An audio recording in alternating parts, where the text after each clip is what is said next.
Hi everyone, I'm Maxo Medel, and today I want to talk you about something we often ignore until we simply can't anymore. Something that is silently affecting our performance, our motivation, our relationships, and even our physical health. I'm talking about the mental health. So, maybe you feel that no matter how hard you try, you just can't focus. You wake up tired, unmotivated, anxious, or frustrated. Tasks that used to excite you now feel heavy.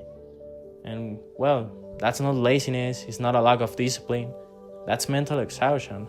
And yes, it directly affects your academic and work performance. This is a problem that we see often, day to day. So, I'm gonna define you the problem that I can see.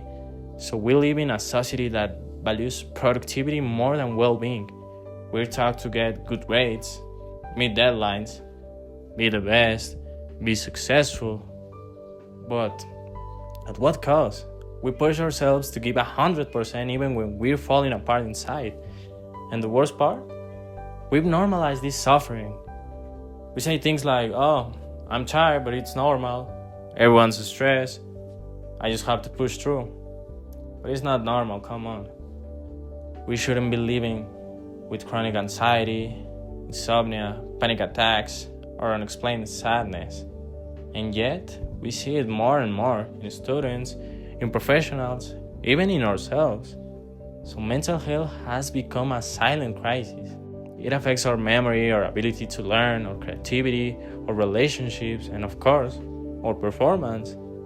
So, well, what can we see often, day to day? Examples of that. So, in school, we can see an anxious student might stare at a book for hours and retain absolutely nothing, or freeze during an exam despite studying. In work, an employee with depression may show up at work every day, check things off their list, but feel empty, disconnected, unproductive. And it's not just anecdotal. According to the World Health Organization, depression and anxiety are the leading causes of disability worldwide. And in the workplace, burnout, that feeling of total emotional exhaustion, is now officially recognized as a work-related syndrome.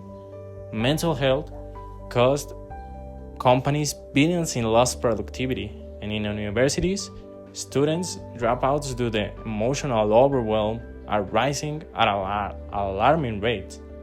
What I think about that? Well, I strongly believe that we can keep ignoring mental health and we can keep separating from performance. I think that a healthy mind learns better, works better, connects better. But the most important thing, a healthy mind lives better. The problem is we're still stuck with outdated ideas. We think therapy is only for crazy people. We tell others to just cheer up. We ask him for help as a sign of weakness. And that's hurting us, really hurting us. So we need to shift that mindset because mental health isn't a luxury, it's a necessity. And I really thought that, and I really felt that. So I ask you these things. What can we do? Let's start with what's within our reach. Let's create a cultural, educational, and personal shift. And for that, I propose you 5 things. The first of all, let's talk openly about it. Let's not be afraid to say, I'm not okay. We need safe spaces where people can speak honestly without being judged. At school, work, home, and even with our friends. The number 2, let's take real action. In school and universities, emotional education, therapy access, and reasonable schedules. And in work, mental health breaks, healthy boundaries, emotional wellness programs. In number 3, let's promote self-care. Sleep, nutrition, movement, and rest.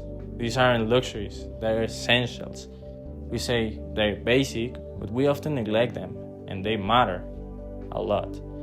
In number 4, let's change how we treat others. More listening, less judging. Sometimes, what someone needs most isn't a solution. It's to hear, I understand you, and I'm here. Finally, in number 5, let's lead by example. Take care of yourself, set boundaries, ask for help when you need it. Let's show that vulnerability isn't weakness, it's courage.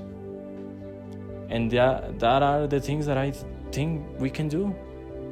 We can improve ourselves and keep doing it. And I know it's not easy. I know it takes strength to admit we're struggling. That sometimes we feel alone, helpless, unsupported. But I also know this. Every step we take towards mental health wellness is a step toward a healthier, more balanced, more meaningful life. The impact of mental health on our performance isn't invisible. It's right there, every day.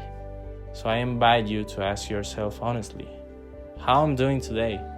Am I really okay? What do I need?